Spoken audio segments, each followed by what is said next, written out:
here.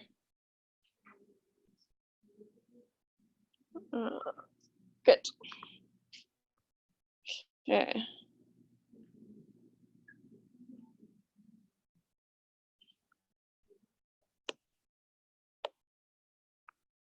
Okay. So, got our first test right on Wednesday in case that was off your radar. Test number 1 is on Wednesday. Chapters 1 through 5, right? And so today wasn't really supposed to be a review day, but then I talked myself kind of into it anyways. So we'll spend some time, just because I hate to leave you guys hanging and you're not floundering. I know you're not floundering, but I did post assignments 4 and 5, which are both on probability. And I made them due this week because they'll help you practice for the test. But if you guys want, I can just make them due for the end of reading break. It doesn't really matter to me. I'm just recommending that you do them before the test for practice, okay? And so I'll change those due dates so you have a little bit more time in case you want to work on them. I also changed it because I'm kind of over it deducting marks randomly. And so it won't deduct any marks if you get things wrong. I just want you to do the problems until you get it. Okay, so it won't do that anymore. It was really very annoying. So assignments 4, assignments number 4 and 5.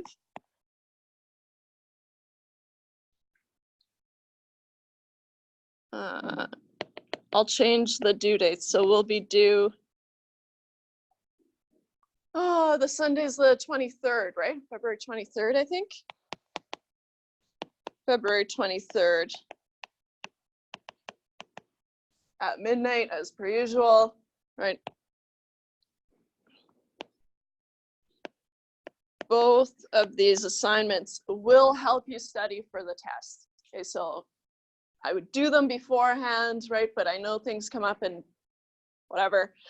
So both of these will help you study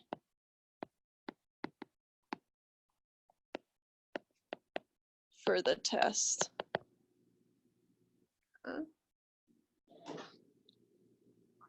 So, good. Assignments, check. What else did I want to talk about? Oh yeah, the 2 questions that I forgot to put on the practice document. Kind of cranking it out. And so add the following 2 problems.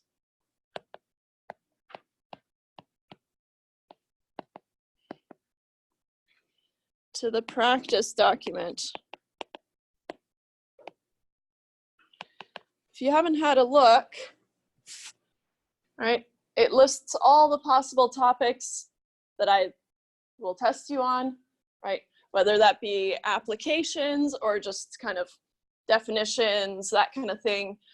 There's going to be quite a few multiple choice, right? And I gave you a list of all the multiple choice or which sections all the multiple choice questions will be from, right? Chapter 1, I think there's about 6. I reserve the right to make it a little bit shorter. And so I will cut from the multiple choice in that case, right? And so there will be 3 long answer problems, but I haven't had to run through it. Usually I do it and then I triple my time, and that's how long it'll usually take you guys. Not to brag or anything. I mean, I made the questions. I know exactly what I want to do, right? So, so that's why I triple the time. So I haven't run through it yet. If it's too long, I'm cutting some of those multiple choice, right? So just beware. All right. Problem 1, let's start with, let's call it an E of X and var of X problem.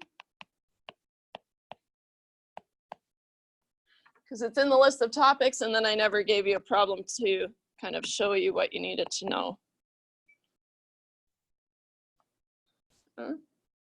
I'm pretty sure I didn't. I don't think so. So here's the problem. So given the following probability distribution,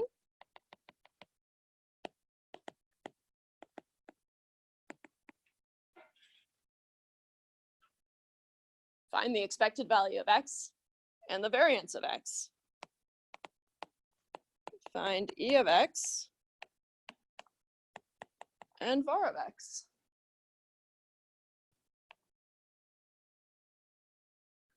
We could even take it one step further, right? And the standard deviation of X. Once we have the variance, right, all you need to remember is that the standard deviation is the square root of the variance, right? So usually we just do E of X, the variance of X, right? And so we have Xi. We've got, let's say, 4 possible outcomes. Right, the possible outcomes are 4, 16, 9, and 9 and 10. Whatever game we're playing, these are the possible outcomes. I'll also tell you that the probability that X equals Xi down below.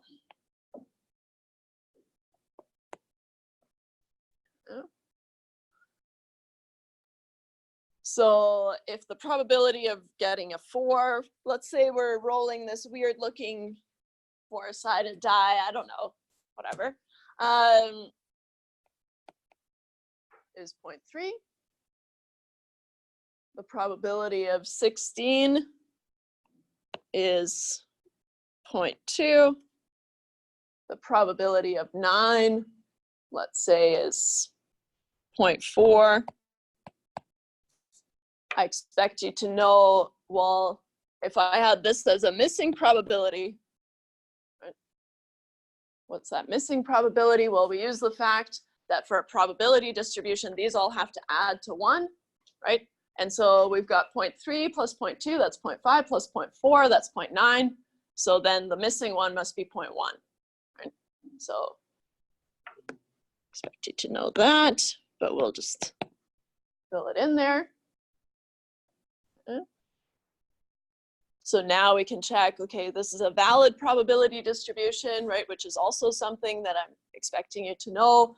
We have to check, okay, are all of these disjoint, right? Yes, they are. They don't have any overlap. All the probabilities are between 0 and 1, great, and they add to 1, done. Okay. So then, to find the expected value of X, the expected value of X is from our formula sheet, right? I'll steal that here. We've got this mumbo jumbo.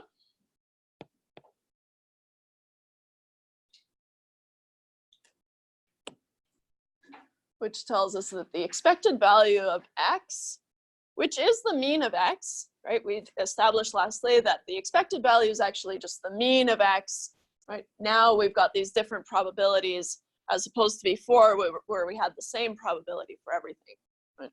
And so the expected value of X is the sum of the Xi's times P of X equals Xi. So what do we have to do? We have to take each of these Xi's times their probability, and then we add them up, right? So let's see if I can just make some room here. The expected value of X then is going to be 4 times 0.3 plus 16 times 0.2 plus 9 times 0.4 plus 10 times 0.1.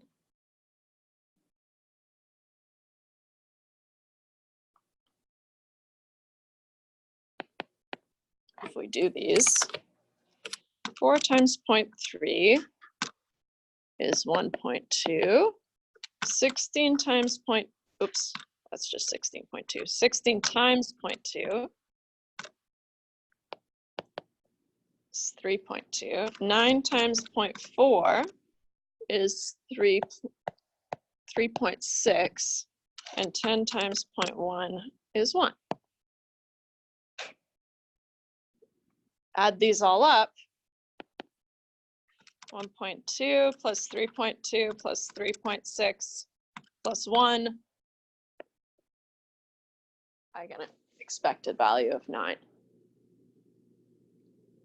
It's not always going to be, so that's just fluke that it happened to be one of the values, one of the possible outcomes, right? So don't be alarmed if you don't get a value that's one of the possible outcomes, because this is what you're expecting in the long run, right? So it could be something, and that's what we saw last day, where it was 4.5 maybe, and that wasn't one of the possible outcomes, but that's what we're expecting. Right? So in this case, very fluky, works out to be 9. Anyways, okay. Any questions so far? Okay.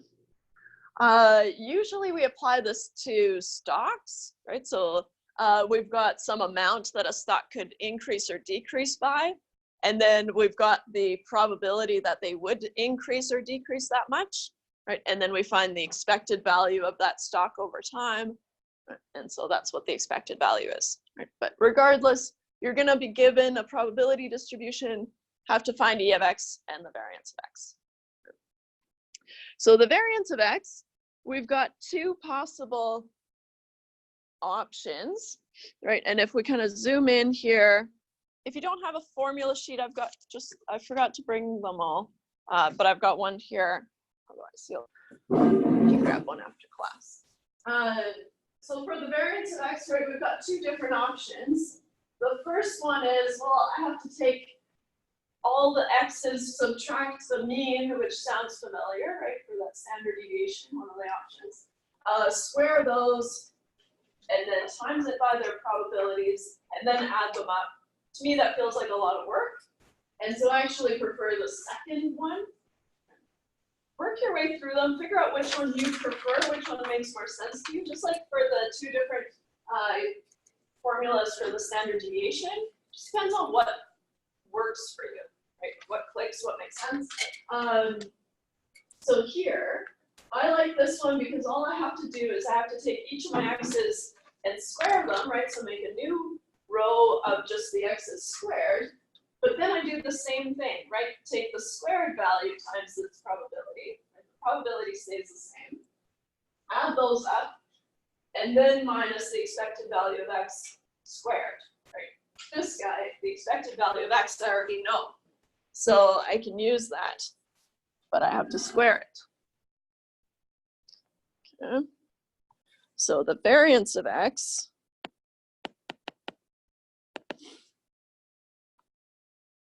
you guys have it on your same page, so you could probably just add it to what you're working on, but I'm just going to put it down here so that I have it.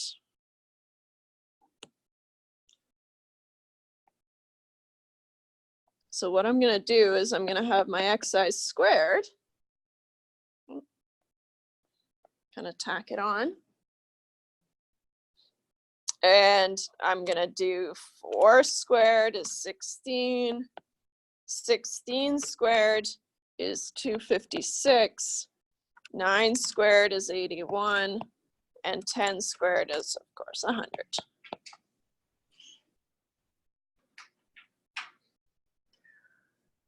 You'll definitely want to bring a calculator for the test.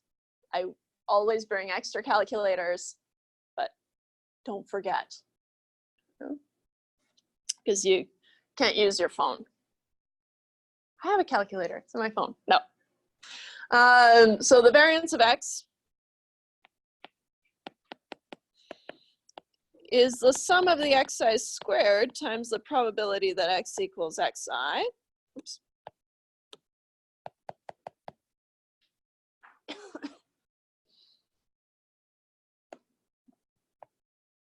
minus E of X squared.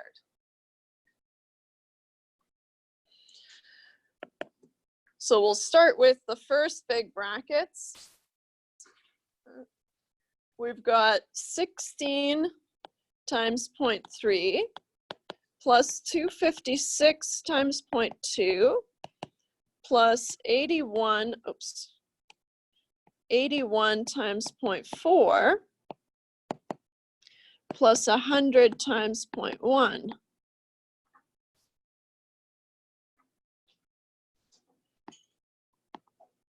And just to give myself more room here, scoot this over a bit. Minus the expected value of X was 9.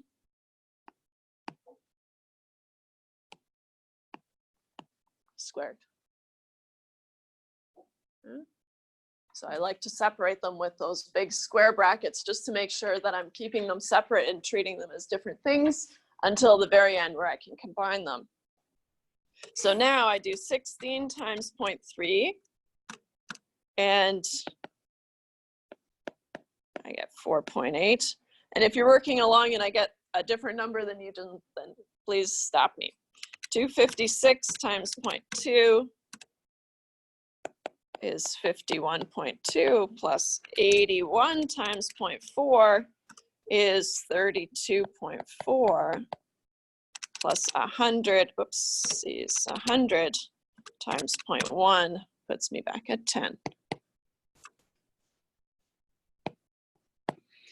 Minus 9 squared is 81.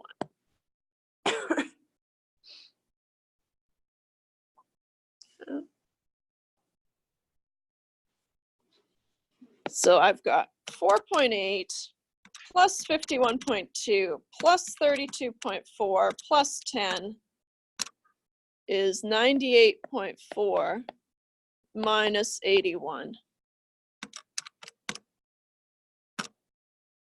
Puts me at 17.4.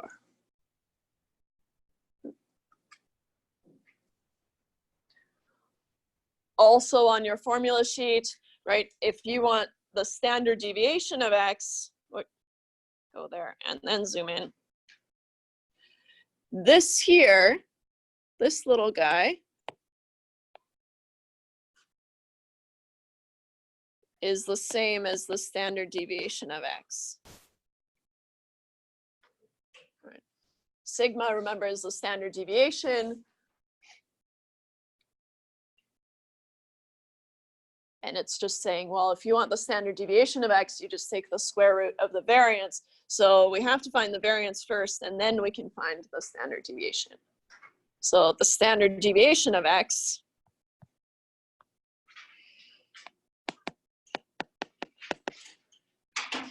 is the square root of the variance of X. So the square root of 17.4. I get approximately 4.17133073.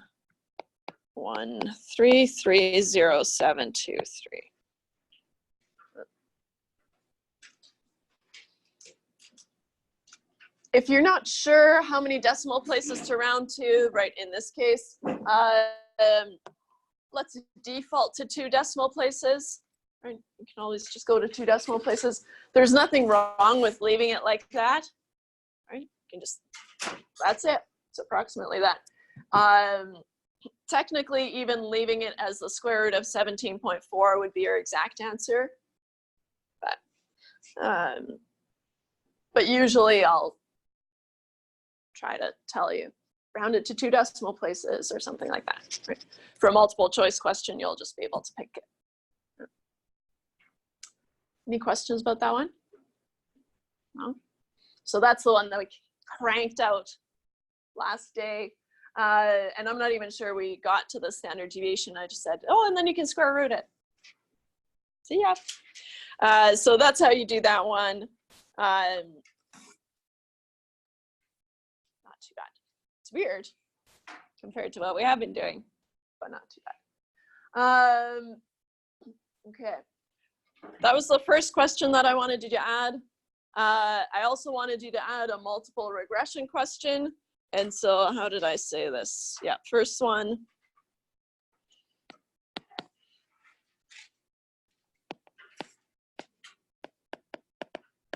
A multiple regression problem.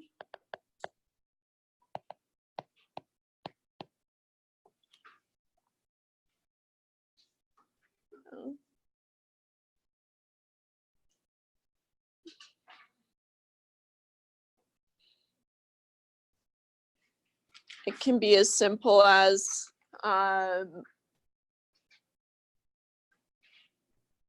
don't know. I was gonna try to pick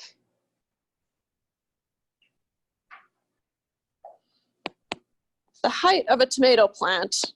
Here, I'm just gonna make it up. The height of a tomato plant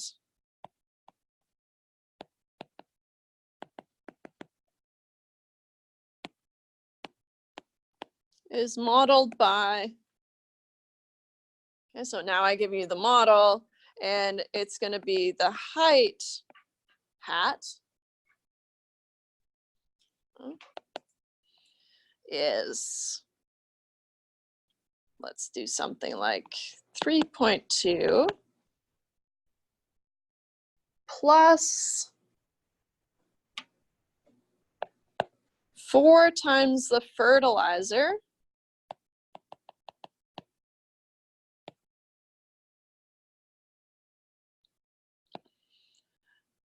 minus, oh, come on, minus 0.2 times the age. And I'll scoot this over because I want one more term in here.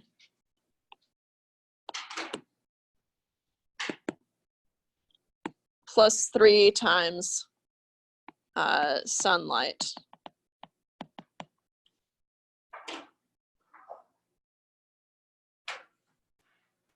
Or the fertilizer is if they got fertilizer or no. And so here, where fertilizer is 0 for no fertilizer, and 1 for yes, because I ran out of room. So that's a 0, 1, a binary variable. Oops. Age is the age of the plant in years.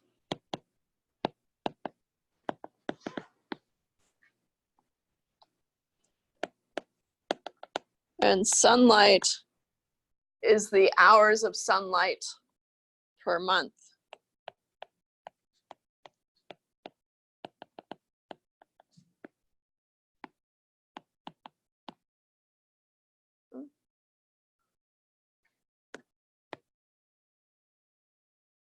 So I'd have to give you all that background, blah, blah, blah. And then I would say, so the question would be predict the height. Oops. Predict the height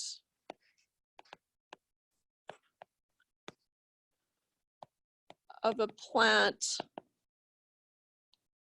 grown in fertilizer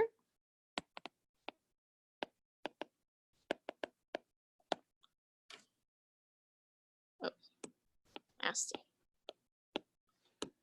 Grown in fertilizer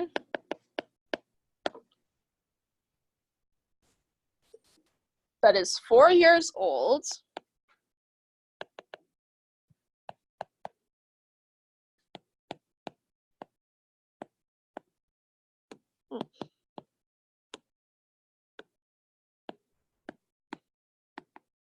and gets, I don't know, let's say 20 hours of sunlight per month. That's not very much, is it? Keeping it in the dark. Bringing it out only on the weekends, like us. And gets 20 hours of sunlight per month. I don't know. Just making this up as I go, right? But the key components are, I have to give you the model, and I have to tell you, okay, so if I want you to predict something, I need to tell you what to plug into this model, and then you're going to calculate the value, and you're done. Right? So as long as you put these values in correctly and then use your calculations correctly, right, we get the predicted height. In regression, if you've got a hat on it, right, it just means it's the predicted thing that's underneath. Right? So the predicted height is, what was it, 3.2 plus 4 times, right? And so it's grown in fertilizer, so the fertilizer is just going to be a 1. Right? Minus 0.2 times the age, which is 4 years old, plus 3 times 20. Something tells me these numbers aren't going to make sense because I just made them up. I'm not even sure the age of the plant matters. So 3.2 plus 4 minus 0.2 times 4 is 0.8 plus 3 times 20. This plant's going to be huge.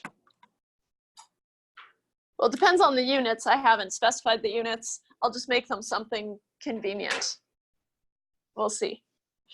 3.2 plus 4 minus 0.8 plus 60. A very reasonable 66.4 centimeters.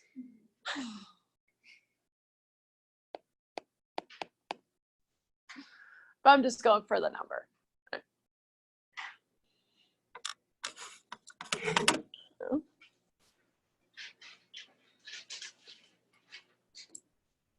Okay. Any questions about those two? No. Some probability questions. Let me go steal, because I don't think I've brought it in here. It doesn't look like it's here. No. Uh-oh. Hopefully I can just get to Moodle. Take me to Moodle. Wait.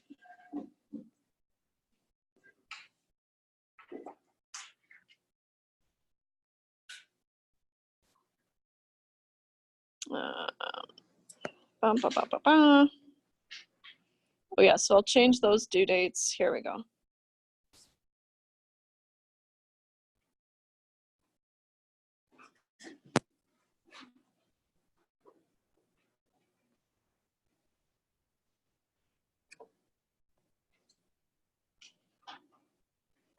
Okay.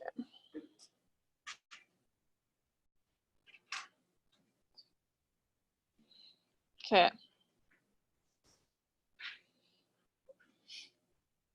So, like I said, now that I've got it on here, we can have a look through before we do some probability problems. So from chapter 1, yeah.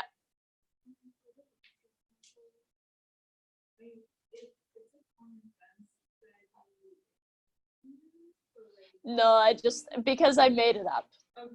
It's because I just made it up on the spot. I was like, oh, what's something we could predict? Pardon? Yeah, but also the only thing I really care about is the number, right? That you're able to find that number, right? To be able to predict things. But yeah, it would probably have units, likely. Mm-hmm. Good. Yeah, so you can be like, that doesn't make sense. Yeah, of course. So, but I'm just looking for the number. Okay. Chapter 1, right? So how am I going to test this for variables, right? I'll give you kind of a data summary, and then I'll ask you, hey, what's this variable? Is it categorical? Is it numerical? I'll give you a research question, right? And so, hey, if this is your research question, this is what you're researching. What's your response variable? Your response variable is the thing that you're interested in, right? And your explanatory variables are all the other things, right, that you've collected. So just being able to identify things as categorical or numerical, response or explanatory. Then we talked about different sampling strategies, right? So if I say, oh, we went out and we collected data this way, right? I separated them into strata and then I randomly selected within those strata, right? I'm pretty sure that's stratified. Cluster and stratified sampling are very similar, right? One is where you go in and you randomly sample your clusters, but then sample everyone in those clusters that you've selected. Pretty sure that's cluster sampling. Yeah, thank you. And then the other one is you've separated your population into strata, and then you randomly select within each strata, but you go for all of them. We talked about observational studies versus experiments. Right? Observational studies, we just observe things and we collect information. Experiments, that's where we try to control every little aspect that might affect your response. Right? One key thing is the only way that we can establish causation is through experiments, right? We can't say that this causes a change in this unless we have done a very thorough experiment. And then we talked about just experimental design. We didn't really go into it because it's a whole different field, but single blind, right? And then, and double blind depends on how many people are blind to the treatment, right? So usually the participants are blind, right? But if the person who's giving the treatment knows what treatment it is, right? Here's the real drug, here's the placebo, here's the real drug, here's the placebo. Then you would call that a single blind experiment. And then double blind is if the person who's giving the treatment is also kind of unaware of what's going on. Right? Someone knows, just not the people administering the treatment. And you guys had that tricky question on the assignment, right? Where it was like, the nurse knew, or the nurse didn't know. It was one of those like weird, it made it sound like it was double blind, but then it was actually single. Anyways, so you can go back and have a look. So the assignments, they stay open, they just won't record any grades, so you can work through them as practice, right? And so you can go back and use them as practice now. So as soon as they close, they don't record any grades anymore, but you can still go back and review them. Then we've got into chapter 2. This is where we started talking about, okay, well, now we've got data, right? Now we've collected data. How do we summarize it, right? For numerical data, we said, okay, we're basically only going to use histograms. There are some other options, like dot plots and stem and leaf plots. I don't really care for those so much, right? Because histograms are probably the way to go. For categorical data, we said that we're going to use bar graphs, right? Because the other option is a pie chart, but what we said was it's very difficult to see the slices, right? And to be able to say, oh, well, this slice is bigger than this slice, right? And so on and so forth. We talked about box plots. Box plots are a visualization of your 5-number summary, right? And so you've got your median in the middle bar, and then you've got your quartiles, right? Your first quartile, your third quartile, make up the box.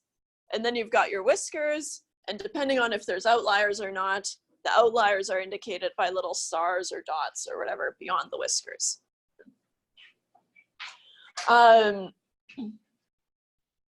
Single box plots aren't that interesting, right? Usually we use them for side-by-side box plots, which we haven't really looked at yet, right? But we will. So for now, just know about a box plot, right? Know the anatomy of a box plot. That's good. Then if we have to describe the distribution of numerical data, right? I give you a histogram and then I ask you to describe this distribution. That's when we have to talk about the shape, the center, and the spread, right? Imagine you're on the phone and you're talking to your friend and you're describing this distribution, right? First, you have to talk about whether it's normally distributed or not.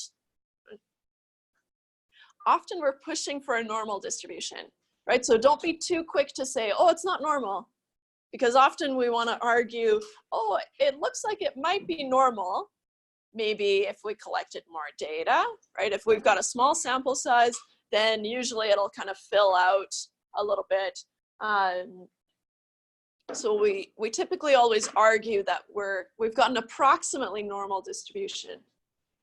Unless it's clearly skewed, then of course it's skewed, and we'd have to go from there, right? But the center is going to be where most of the data is, and the spread is just going to be to communicate, you know, the variety of the data.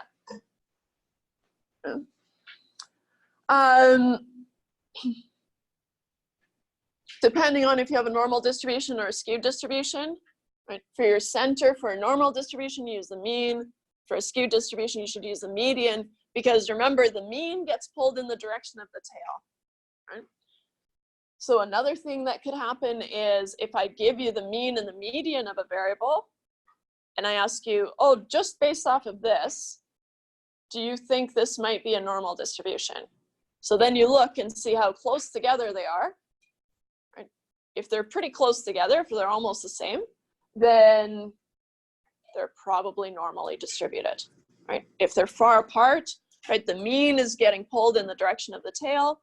So then if they're far apart, then you would say, oh, it's probably skewed, right? So just knowing those two values will help you kind of determine if it's normal or skewed.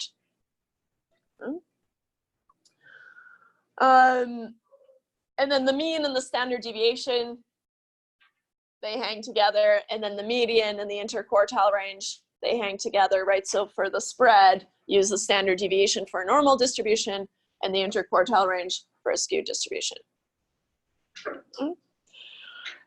We found the 5-number summary: minimum Q1, median Q3, maximum. And it's just a summary of data, and it can be any distribution now. Usually I only make you do that for about 10 or so values, no more than 12 values, right? Because you have to sort them, use your boop, boop, boop, boop, boop, find your median, find your quartiles. I might get you to calculate the mean. That's not so bad, right? Calculate the variance and standard deviation. Ugh. But you've done that a few times now, right? And so if I give you a set of data, then you can calculate the standard deviation and the variance. Well, first the variance, then the standard deviation. It's just usually how it goes. And again, pretty small data sets here, right? Nothing crazy. Do you guys remember that question that you had to do in the regression assignment where it gave you the sums? Right? Gave you the sum of x's, the sum of the y's, the sum of the xy's, right? Could do something like that. I don't know if you prefer that or if you want to find your sums by yourself. I can do it myself. I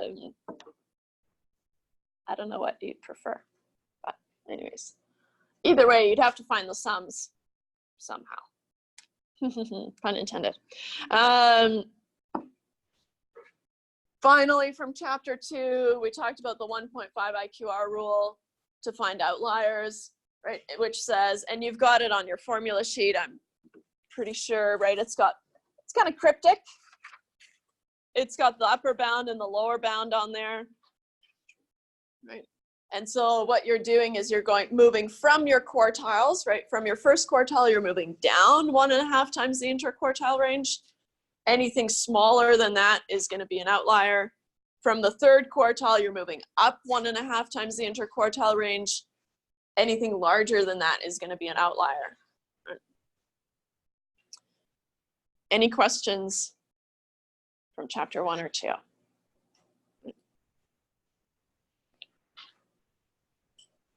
In chapter 3, right, this is our regression chapter, our simple regression.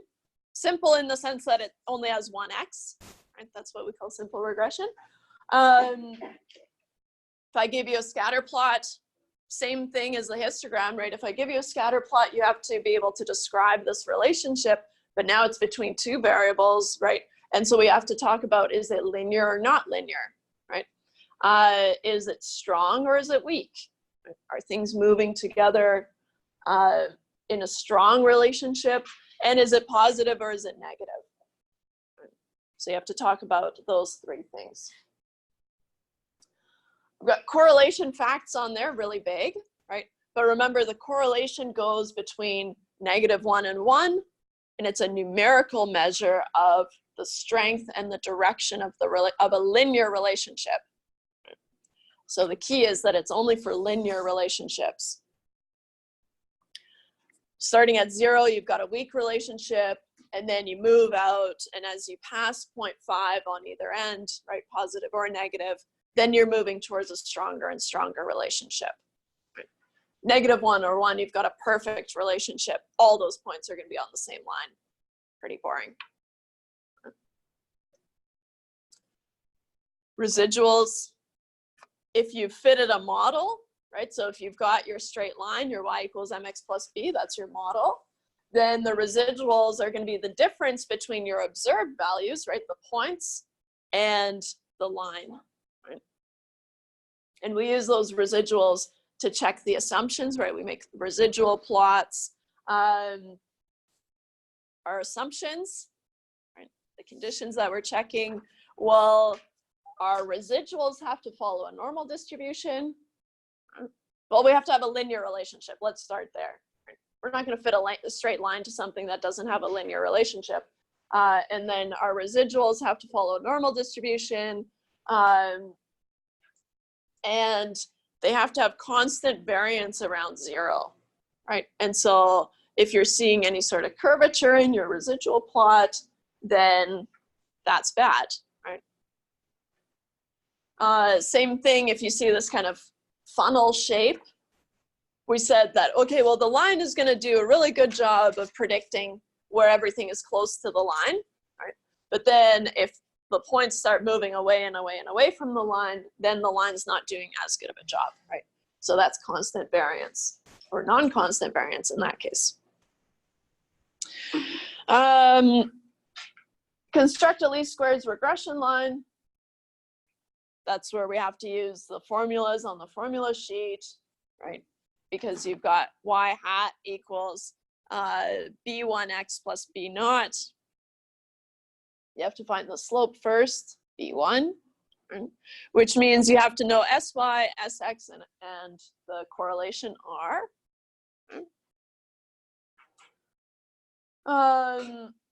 And then you find the intercept, which also means that you need to know the slope, the average of the y's, and the average of the x's. And then you put those together, and then you've got y hat equals, and then you've got your slope times x, and then plus your intercept. Interpreting the slope, just applying the definition of the slope. So for each unit increase in x, whatever x is, we see, or we'll expect to see a slope increase in the predicted value of y. And so we've got that in our notes, so that's why I'm not writing it down. We've got it all in our notes. Then we have to interpret the intercept, but also ask ourselves if it's meaningful, right? And so if we have to interpret the intercept, then the intercept is the predicted value of y when x is 0. So then we have to ask ourselves, well, is x ever going to be 0? Right? Is that meaningful to know, or is that just a point where this line is anchored on the y-axis, right? Because the line keeps going forever and ever, ever.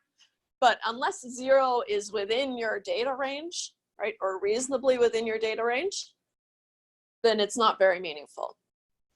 So in those cases where 0 is definitely not in the range of your data, right, so in your x values, we say it's not meaningful because it's an extrapolation, right? Extrapolation, kind of jumping down on one point here, is when we use our line to predict values using x outside the range of our data. Right? We have to remember that our data was what we used to build this line. Right?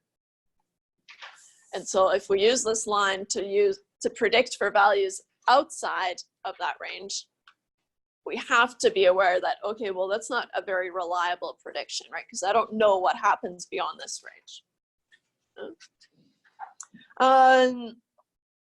You're going to make predictions, right? So if I tell you, oh, what's the predicted value of y, just like we did with the tomato plant, right? Let's say we only talked about the age of the plant and the height, right?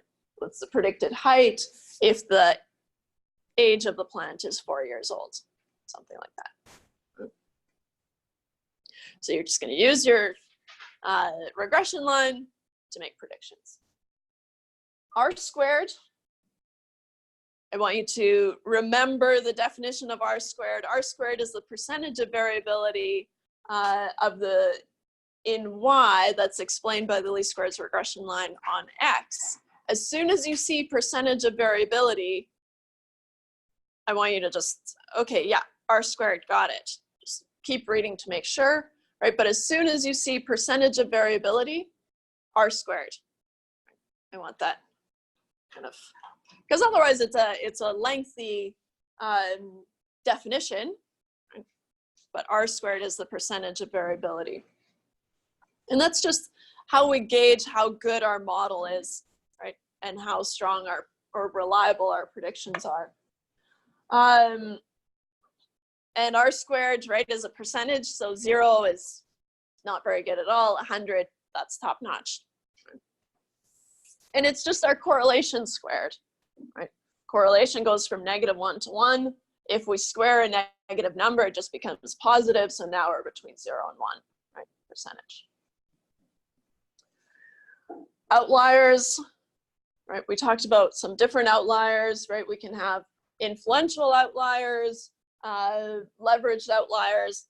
How we deal with them is we fit our model with all the data. Then we remove that point, fit the model again, see how much our R squared changed, for example, how much did our slope change, how much did our intercept change, right? How much did things change? If things didn't change that much, and usually we kind of hinge it on the R squared. If the R squared changed not very much, right, 2%, whatever, I would probably opt to keep that outlier in my data, right? Because it's an interesting point that I want to try to capture. I only remove it if it's wreaking havoc on my model, right? If it's taking my R squared from 80% to 40%, then I have to remove it. Yeah. Do you have to be able to like identify the different types of outliers? No. Just say, because you can always look that up, but I want you to. So for me, it's more important that you know what to do if you're faced with an outlier. Right? Fit the model, remove it, fit the model again, compare those two models, usually off of their R squared.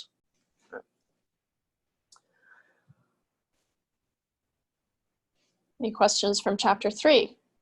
Chapter 3 is pretty fun, right? Once you kind of get the hang of it. Multiple regression, this is where we did one today, right? I give you a model, you're gonna make predictions, right? We're not gonna do anything crazier than that. And then the adjusted R squared, that's the R squared that we should use for multiple regression. So we've got the R squared and then we've got the adjusted R squared. The adjusted R squared does the same thing. It behaves the same way. It's just, it's going to be better because it takes into account how many predictors you have. That was too much information, right? Just remember, for multiple regression, you're going to use the adjusted R squared instead of the normal R squared. Everyone's favorite section, probability. Oh man, oh man, oh man. Let's talk probability rules. All right, let's start nice and slow. Probabilities are between 0 and 1. Got it. The sum of all your probabilities have to add to 1. Right? So the probability of S, remember S is your sample space, right? All possible outcomes, the probability of all possible outcomes has to add to 1. To be disjoint or mutually exclusive, those are the same thing, right? Just means that they can never happen together, right? If you're imagining some sort of overlap, right, in these outcomes, then they're not disjoint anymore. Especially if I give you the probability that A and B happen together is 0.1, for example, they're not disjoint because they can happen together. Right? And so usually we hinge it on the probabilities, right? Use those probabilities to say if they're disjoint or not. If they're disjoint, right, the probability of A and B has to be 0. Sample space is just a list of all the possible outcomes, right? If you're flipping a coin, the possible outcomes are either heads or tails. If you're rolling a die, 6-sided die, outcomes are 1, 2, 3, 4, 5, 6. Right? The general addition rule, that's the one on your formula sheet. That's the probability of A or B equals the probability of A plus the probability of B, but then we have to subtract that overlap minus the probability of A and B. We practice probability distributions today, right? So if I give you a probability distribution, determine if it's valid, right? I'll ask you, is this a valid probability distribution? Right? And so first thing we have to check is all these outcomes have to be disjoint, right? They can't happen at the same time. And so then each of the probabilities have to be between 0 and 1, right? They have to follow the probability rules. And they have to add to 1, again, following the probability rules.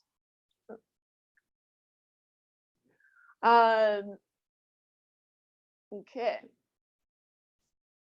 The complement of an event is just the opposite of that event. And so if you know the probability of something happening, you also know the probability of it not happening, right? 1 minus the probability of it happening. Independence, right? We said, okay, well, we can establish mathematically, and that's how I want you to do it.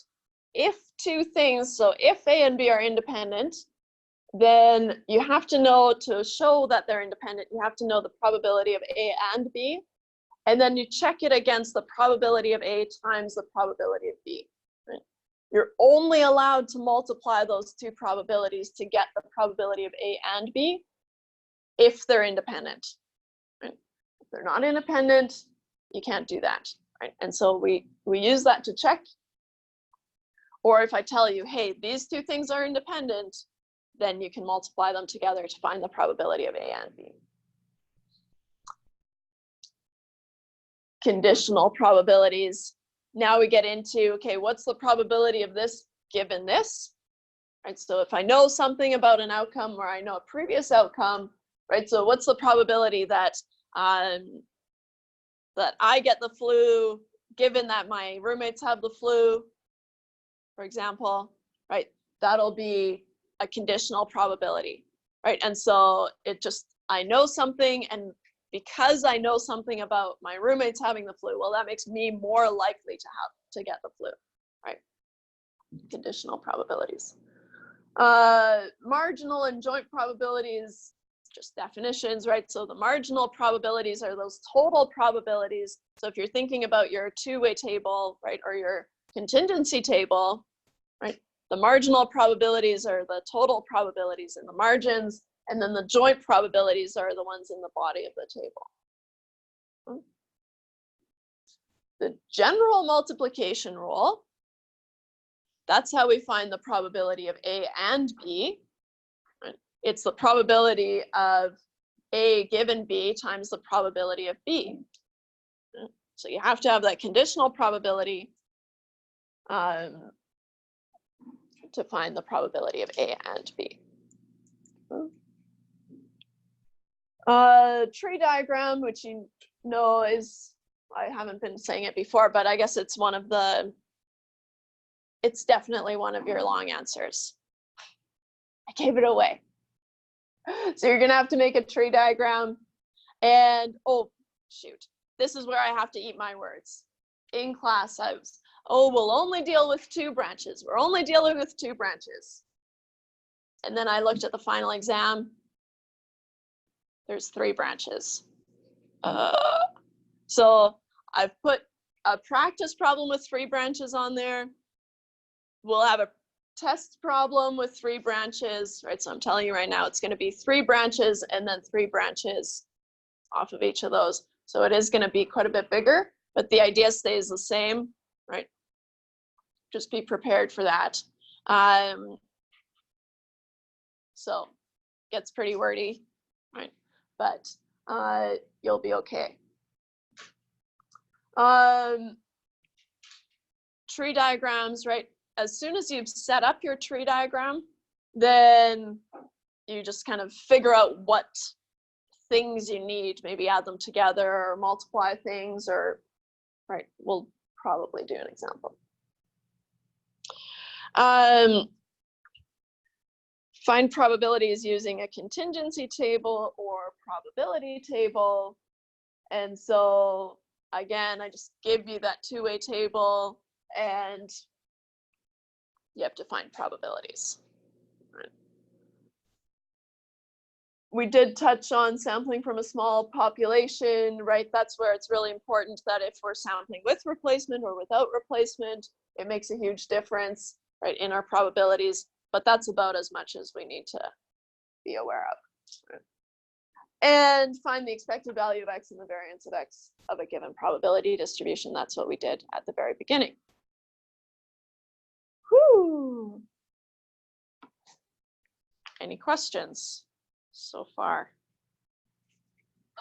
There was one type of probability question I was confused about, where it's trying to find the probability of something happening like at least once.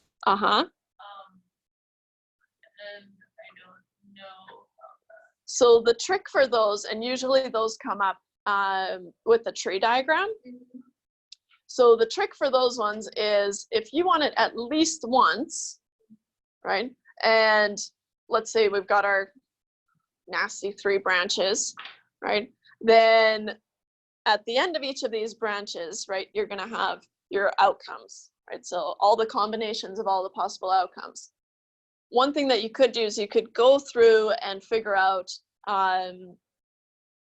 let's say we're doing something silly like rolling a 3-sided die. I know, imagine that, right? A 3-sided die, right? Each has a probability. And so if you want side 1 at least one time, right? The only time that's not going to happen is if you have not 1 and not 1, right? And so it's only going to be one branch. So here, let's see here. And like I said, number of multiple choice questions, but then the 30 points for the 3 long answers. And I've kind of kept it sneaky, right? From these 4 possible ones, it's going to be 3 of those. Right? The other one will be tested in the multiple choice somewhere baked in. Right? I already told you it's going to be a tree diagram. Right? So maybe let's do, and is that the probability question that we want to do, the tree diagram? Yeah. Let's do it. So here, these are all practice problems, 4, 5, and 6. So I'm going to steal this here.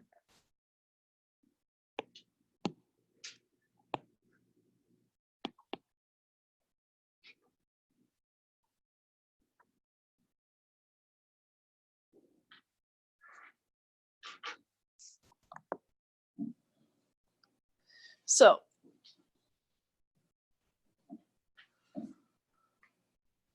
we're saying there's 3 different options for the weather at Big White, right? We could have a clear day with some probability. We could have a whiteout. I don't know if you guys know about the whiteouts, but it's when you can't see anything. It's just kind of nasty up there.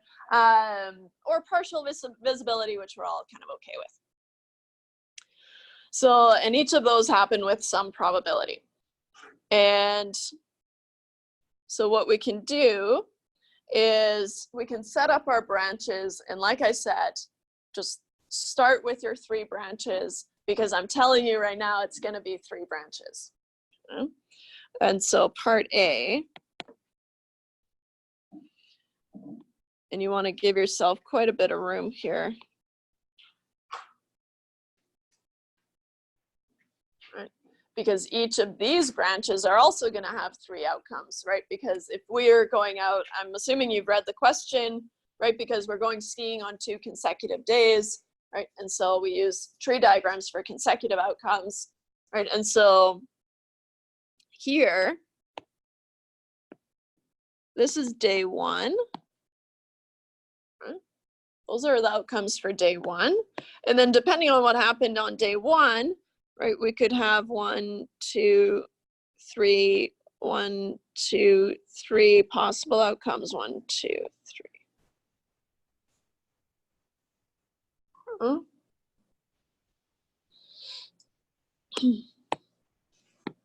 And this is day 2.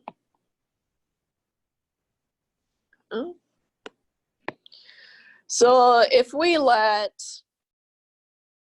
just to simplify things, if we let C be a clear day, W be a whiteout, and P be partial visibility, I don't know, something like that, then we can say, okay, well, here's a clear day, here's a whiteout, and here's partial visibility. Each of these branches are going to look the same, right? So we can start there and we can say, okay, well, here's CWP, CWP, oops. CWP, CWP. Right? So I'd probably start there and then put my probabilities on here. So the probability of a clear day is 0.55. So down here, I'm just going to say, okay, 0.55. The probability of a whiteout is 0.2.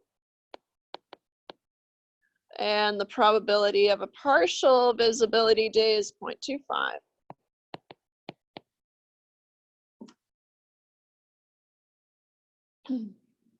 One way that we could simplify this, but I wanted you to practice with kind of non-independent probabilities, is, well, if we just said the weather is independent from day to day, then these probabilities would just be replicated on each of the other branches, right? So that's what it means to be independent. It actually doesn't matter what happened. The probability of a clear day is always 0.55, right?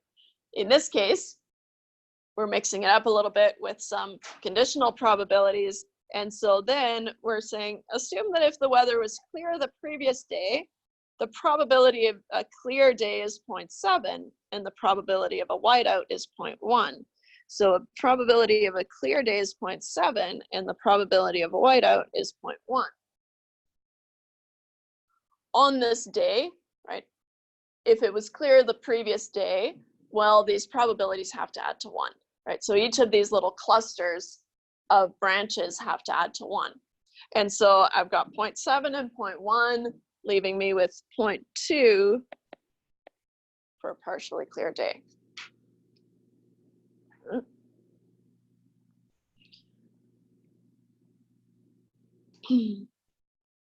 If there was a whiteout the previous day, the probability of a clear day is 0.3 and the probability of a whiteout is 0.6. 0.3, 0.6, 0.3, and 0.6. So the probability of P is 0.1.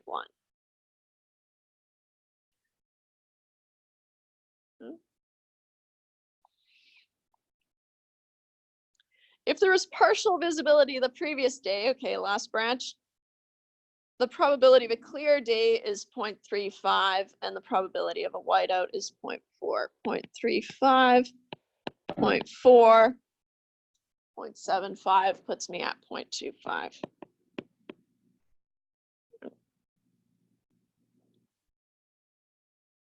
Okay.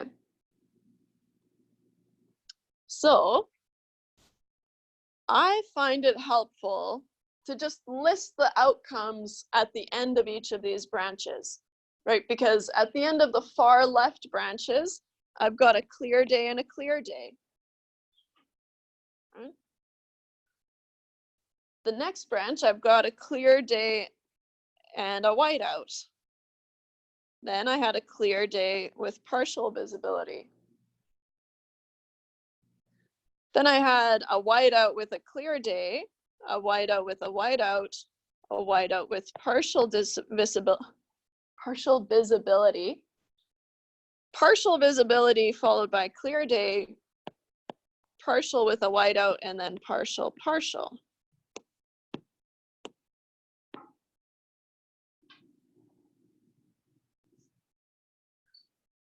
So now we can find the probabilities of these consecutive outcomes, right? The first thing that I'm listing here is the day 1 thing that happened. The second thing is the day 2 thing that happened. Right? So if I want the probabilities here, the probability, and maybe I'll put them down here, the probability of CC is 0.55 times 0.7. Okay. Remember, one thing that I want you to keep in mind is here, what I'm saying by CC is I had a clear day and a clear day. Right? A clear day and a whiteout day. A clear day and partial visibility. Whenever you catch yourself saying and, that's when you're multiplying, right? And so what we do is we multiply down the branch to get these probabilities at the end. Okay? If, for example, I wanted to know, okay, what's the probability of having a clear day and a whiteout day, or a whiteout day and a clear day, right? When I'm saying or, that would be this probability plus this probability, right? Because I'm saying, okay, well, one of these, so clear and a whiteout, or whiteout and a clear day, then I can add those probabilities, right? So if we're saying and, we have to multiply. If we're saying or, we add. Yeah. We are. Because, so here, but I've kind of done that, kind of waved it away, because these are the conditional probabilities, right? Because it's 0.7, given that it was clear the previous day. And so down here, this is just C and C, because this is the probability of a clear day and the probability of a clear day given a clear day. So I am kind of ignoring those, and you can too. We did them in class because it's proper, but as long as you know to multiply down the tree, right, and then add if you're talking about multiple branches, then you're okay. So the probability of C is 0.55 times 0.7.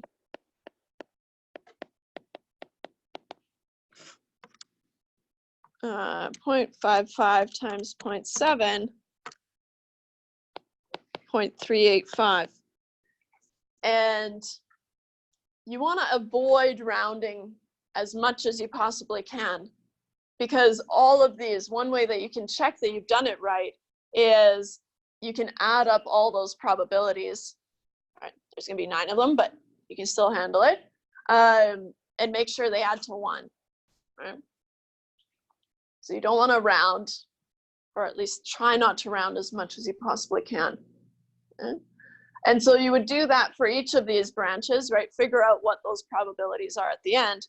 But here, let me focus on what these questions are.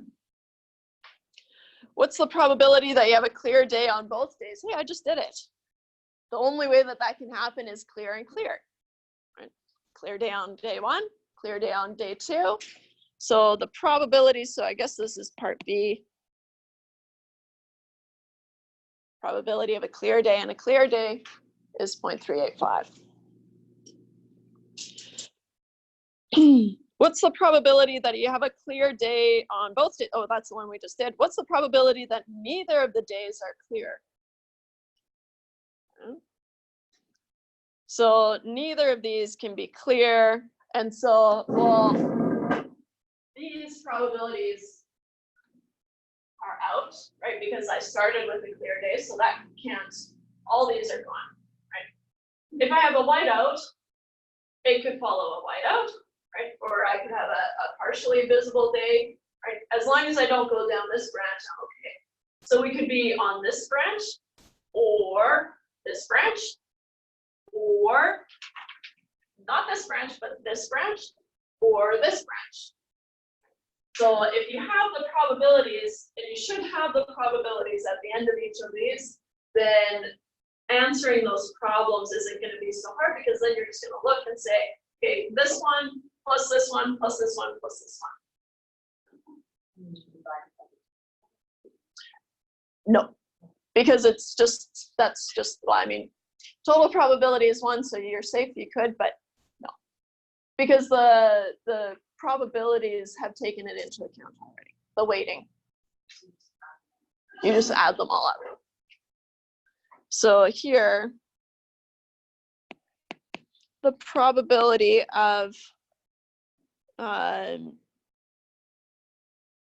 neither of the days are clear. I'm just going to write it out. Neither of the days are clear. That's going to be the probability of WW plus the probability of WP plus the probability of PW plus the probability of PP. Because I know I'm out of time here, I'm not going to do those calculations, right? But you can do them. What's the probability of a clear day?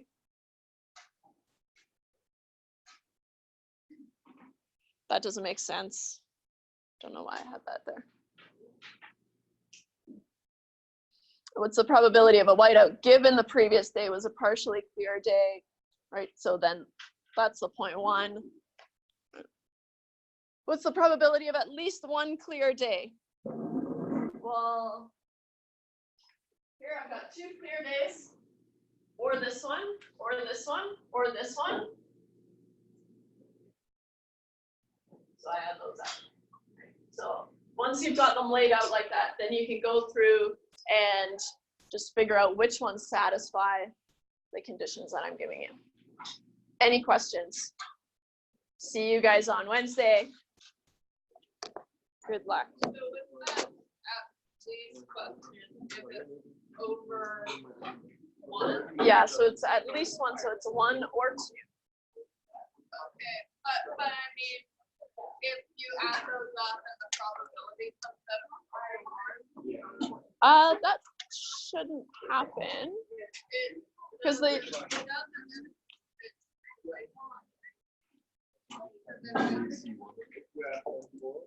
Yeah.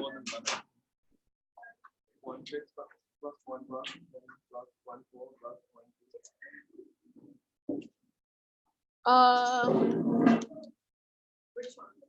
Yeah. This one? Yeah. Oh, but PWW is 0.2 times. Yeah. So to get these, you have to multiply down the branches. And so that's what we did here, right here, right? 0.55 times 7. So the probability of choosing. We have to do down. Am I still writing at 12?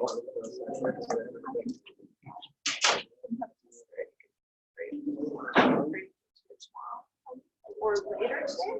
I can do it. I have a class at 2, and then I can do it tomorrow. I have a class at 11 to 12:30, and then 5 to 6:30.